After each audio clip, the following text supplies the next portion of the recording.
Bonjour à tous, bienvenue, je suis Rebecca McLaughlin-Istam. Cette semaine, nous explorons l'univers littéraire de la région et nous élargissons notre horizon en partant à l'aventure. Dans un instant, nous explorerons de célèbres rues irakiennes et découvrirons comment le pays écrit une nouvelle page littéraire. Nous nous entretiendrons avec celui qu'on surnomme le plus grand explorateur vivant. Il nous racontera ses histoires préférées sur les pôles et le Moyen-Orient. J'imagine qu'ils me regardent, mon grand-père et mon père, et je ne veux pas leur faire honte en étant le premier à abandonner. Mais d'abord, Roselyse Thompson nous en dit plus sur le renouveau de la littérature à Mossoul et à Bagdad. Selon un dicton arabe, le Caire écrit, Beyrouth imprime et Bagdad lit. Depuis des siècles, la rue Al-Mutanabi est le cœur battant de la communauté littéraire irakienne. Baptisée d'après un poète irakien du Xe siècle, la rue est bordée de librairies, de maisons d'édition et d'étals de livres.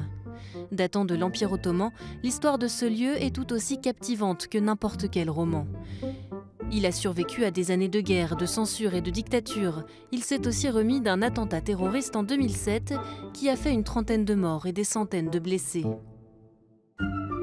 Le vendredi est le jour le plus chargé ici. Des intellectuels et des écrivains viennent de tout le pays pour découvrir de nouveaux manuscrits et discuter de leur travail. Le poète Saïd Al-Rodan vient ici depuis sa jeunesse. En tant que féru de culture, j'ai fréquenté cette rue dans les années 70 pour la première fois. Et maintenant, je publie mes livres dans cette rue.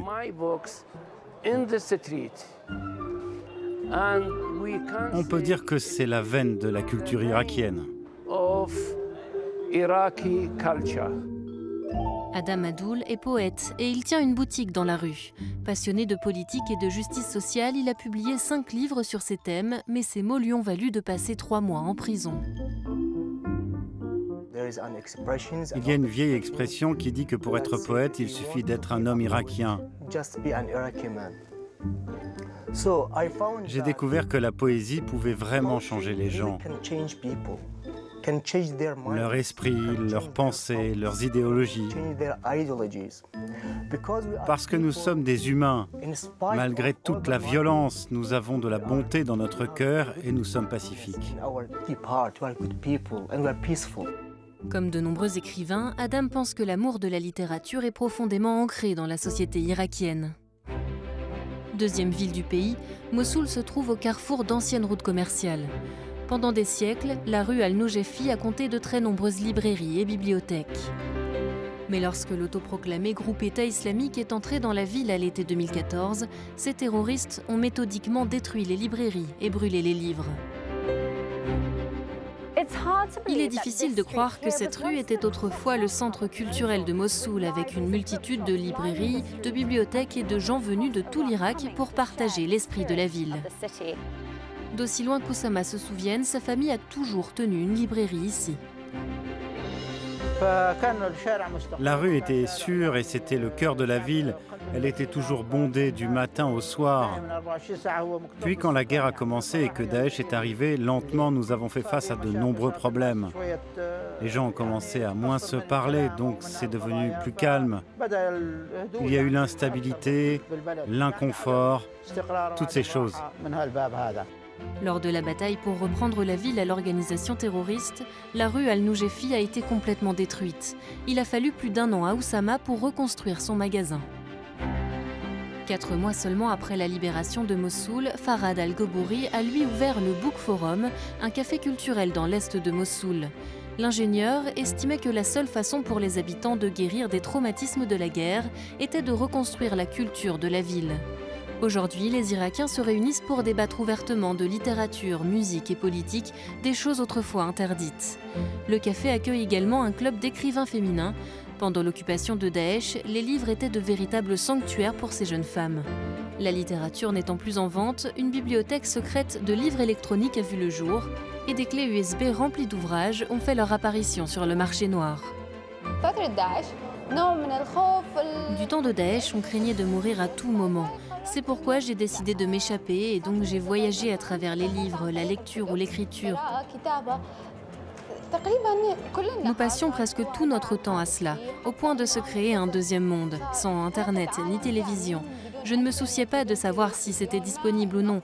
Je ne me souciais plus de la guerre et j'ai cessé d'en avoir peur grâce à la lecture et l'écriture. S'immerger dans les livres, c'est incroyable.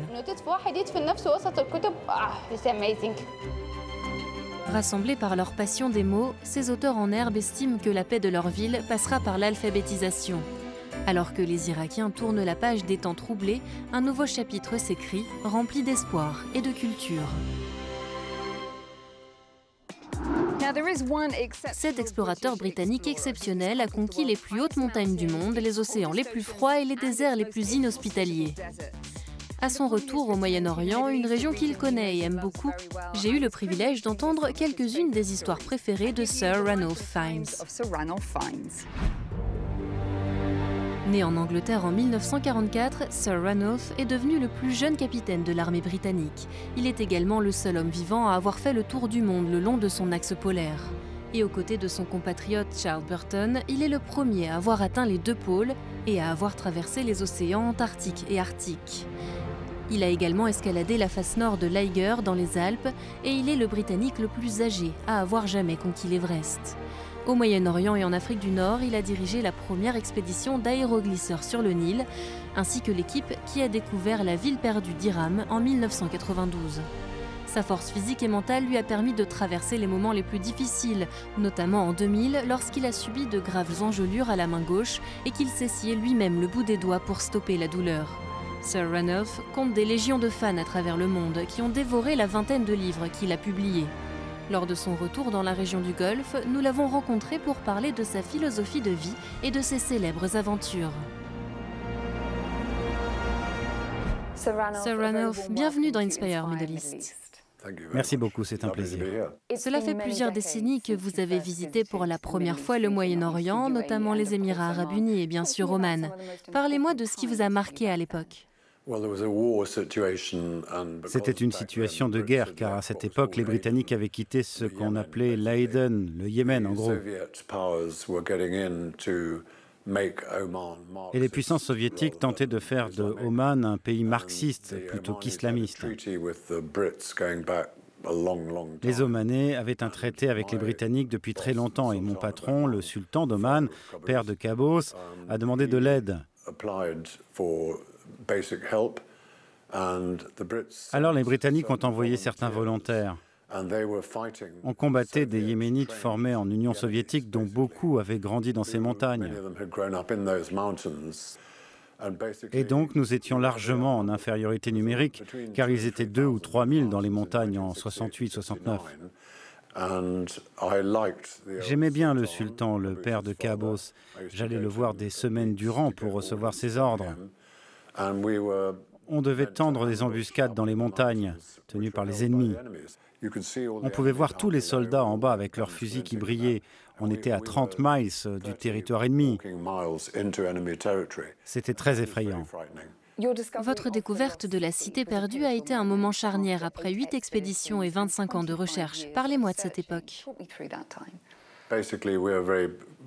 Nous étions très reconnaissants. J'avais eu un entretien avec le sultan Qaboos quand nous l'avons trouvé et lui aussi était très heureux que ce soit du côté omanais et non du côté saoudien de la frontière. Mais cela nous a pris beaucoup de temps. Nous nous sommes accrochés et nous sommes très fiers de cette découverte. En 25 ans, nous avons fait 8 expéditions en Land Rover dans le désert. Nous sommes allés jusqu'à 320 miles après la dernière poche d'eau du Nord. Vous avez passé beaucoup de temps à explorer et à travailler dans des environnements désertiques difficiles avec des températures allant de plus de 40 degrés en été à moins 40 degrés au pôle. Comment rester concentré et fort dans des environnements si hostiles ? Eh bien, il faut choisir ses coéquipiers avec attention pour ne pas avoir de maillons faibles. Quand tout va mal, lorsqu'ils ont des engelures, des membres gangrénés, qu'ils pensent qu'ils doivent être amputés quand leurs dents tombent car ils ont mangé du chocolat gelé. Alors ils ont cette voix dans leur tête qui leur dit « Il faut arrêter, je dois arrêter ». Je ne veux pas être impoli, mais nous sommes à la recherche de gens qui ne sont pas trop intelligents et nous devons nous assurer qu'aucun d'entre eux n'a échoué au test de motivation. Parlez-moi de votre motivation. Qu'est-ce qui vous pousse à participer à ces expéditions ? Ne pas céder à la voix faible dans ma tête, c'est imaginer les deux personnes que je respecte le plus, mon père et mon grand-père. Je ne les ai jamais rencontrés, mais on m'en a beaucoup parlé. Mon père a été tué avant que je sois né. Donc j'imagine qu'ils me regardent, mon grand-père et mon père, et je ne veux pas leur faire honte en étant le premier à abandonner.